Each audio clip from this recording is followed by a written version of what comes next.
खत्म करने के बाद एक ही मुद्दा रह गया था डेली वेजरों का। इन्होंने डेली वेजरों का मुद्दा हल करने की बजाय इन्होंने और ज्यादा उलझा दिया और हमें ऐसे ऐसे शब्द बोले गए कि जो पाप की घंटी तक हमें बोला गया, बैकडोर एंट्री हमें बोला गया। और मुझे ये बताइए जो लोग, तो यहाँ तक ये आपने सवाल किया कि कौन सी सरकार आप चाहते हैं।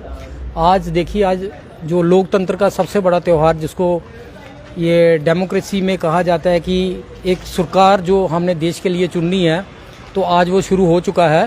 तो सुबह से वोटिंग भी स्टार्ट है। तो आज हमारे कुछ साथी जो हैं बहुत कम संख्या में आए हैं, तो कुछ दूर दराज के लोग हैं जो आज वोट डालने के लिए गए हुए हैं। तो मैं उनको बड़ी बड़ी बधाई देता हूं और साथ में ये कहता हूं कि आप लोग वो सरकार चुनिए जो आपके मुद्दों को हल करे। सबसे बड़ी बात, हमारा जो मुद्दा था डेली वेजरों का, आपने देखा कि कितने सालों से ये मुद्दा जो गरमाया हुआ है। तो 2014 से पहले भी ये मुद्दा था और 2014 के बाद भी वही मुद्दा वहीं का वहीं रहा। 2014 से पहले जो सरकारें थी उन्होंने मसला हल करने के लिए बड़े प्रयास किए, लेकिन वो भी विफल हो गए और 2014 में जो है वो सरकार बदल गई। तो हमें बड़ी उम्मीद लगाई थी कि 2014 के बाद जो सरकार आई है तो शायद ये डेली वेजरों के मसले हल करेगी, लेकिन बड़े अफसोस के साथ कहना पड़ता है कि ये सरकार जो है ये भी विफल हो गई डेली वेजरों के मुद्दे के मामले में। और जो मुद्दे थे जैसे 370 धारा 370 थी, इससे हमें कोई लेना देना नहीं है। ये मजदूर वर्ग है, ये दिहाड़ीदार लोग हैं।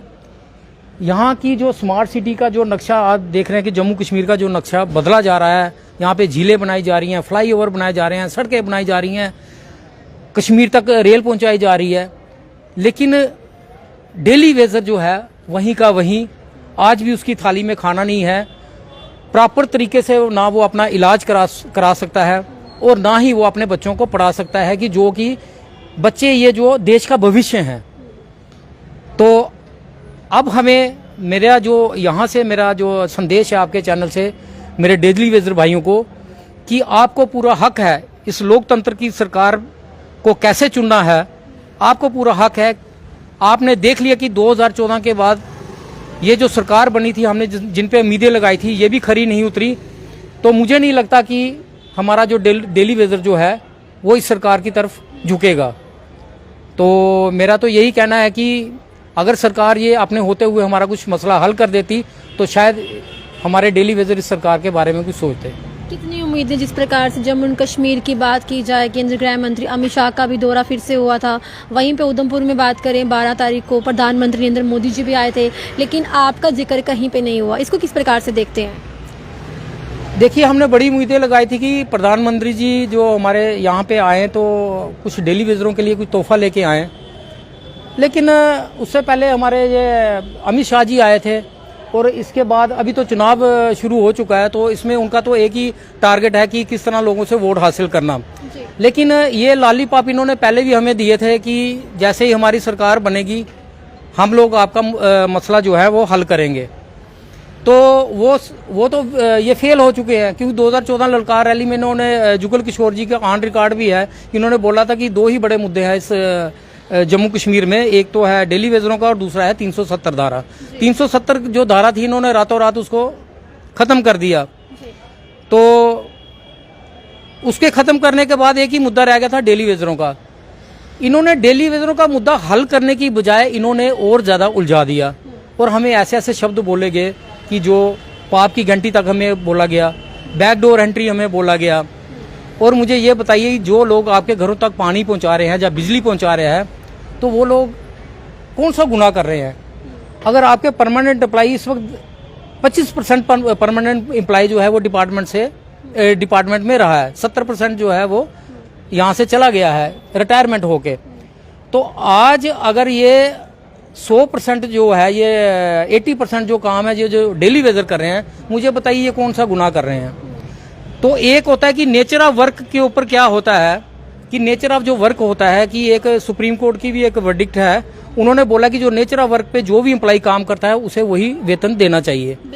लेकिन ये जो सरकार है, इन्होंने हमारे मात्र 11 रुपए, पिछले आपने देखा होगा कि 11 रुपए बढ़ा के इन्होंने, जिसको बोलते हैं कि जले के ऊपर एक नमक छिड़का।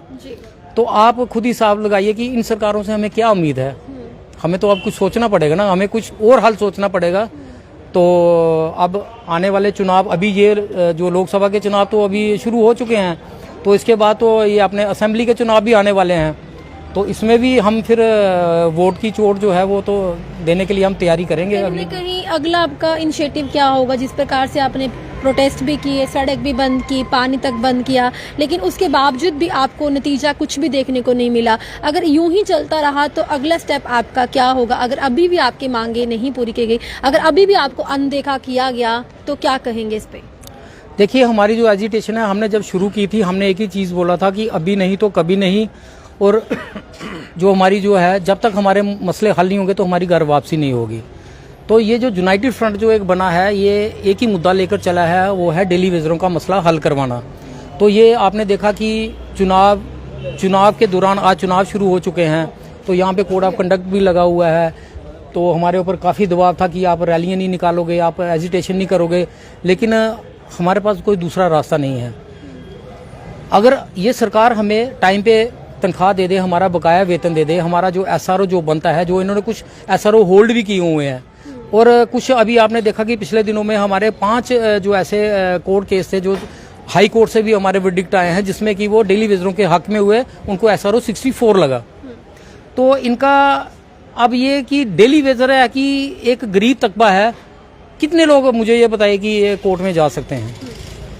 इनके पास इतना तो पैसा नहीं है, सुप्रीम कोर्ट तक तो ये लड़ नहीं सकते हैं। सरकार के पास हर एक हाथ कंडे अपनाते हैं कि जहां तक वो लड़ाई चाहेंगे वो तो सुप्रीम कोर्ट तक भी जाएंगे, लेकिन डेली वेजर वो कहाँ जाएगा? लेकिन फिर भी हमारे लोग अब जागरूक हो रहे हैं, और कुछ लोग जो है अब वो कोर्ट की तरफ रुख कर रहे हैं। तो अगर कोर्ट से ही हमें अगर फैसला देना है तो इस सरकार का क्या काम है? ये सरकार तो फिर जीरो है। यहाँ पे जो एडमिनिस्ट्रेशन के लोग बैठे हुए हैं, 2-2, 2.5, 3-3 लाख रुपए तनख्वाह ले रहे हैं, ये किस मतलब की तनख्वाह ले रहे हैं? अगर ये डेली वेजरों का मसला नहीं हल कर रहे हैं, अगर उनका जो बकाया वेतन वो नहीं दे पाए, अगर उनके जो मसाइल्स हैं, जो उनके राइट बनते थे वो नहीं दे पाए, तो आप मुझे बताइए कि इस सरकार को यहाँ पे रहने का कोई हक नहीं है। ये हमारा कहना है। सर, अपने हक की ही लड़ाई आप लड़ रहे हैं। अब अगली सरकार से कितनी उम्मीदें हैं कि आपके जो मसले मसाइल हैं, 650 से अधिक दिन हो गए हैं, तो इस पे क्या कहेंगे? मैम, सबसे पहले तो आपके चैनल का शुक्रिया जो हमारी आवाज़ टाइम पे आगे पहुंचाते हो। दूसरा, हम क्या बोले मैम, आपने सब कुछ सुन ही ली है। सरकार से हम क्या उम्मीद लगा सकते हैं कि जो 650 दिन हो गए हमारे जहाँ पे बैठे हुए धरने पे, आज तक कोई हमें पूछने नहीं आया। हम उल्टा इनके पास जाते रहे, कभी आज कोई डिपकॉम के पास गए, कभी चीफ सेक्रेटरी साहब से मिले, कभी अपने कमिश्नर सेक्रेटरी काबरा साहब से मिले। सभी ने आश्वासन ही दिया कि हम आपका काम करवाएंगे, प्रोसेस चल रहा है, पर वो प्रोसेस कहाँ चल रहा है ये हमें नहीं दिखा।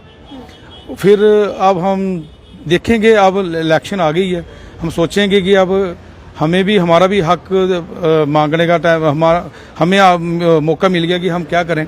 अब देखेंगे हम इलेक्शन में कि हम क्या कर सकते हैं अपने लिए और अपने डेली वेजर भाइयों के लिए। तो यही उम्मीद है कि यही सरकार हमारा काम कर दे तो हमें ज़्यादा अच्छा लगेगा, क्योंकि इन्होंने हमें आश्वासन भी दिए थे बड़े बड़े, तो इनके हक में सब कुछ होगा अगर ये हमारा कुछ करते हैं। तो अगर नहीं करते हैं तो फिर देखेंगे कि हम क्या करेंगे आगे।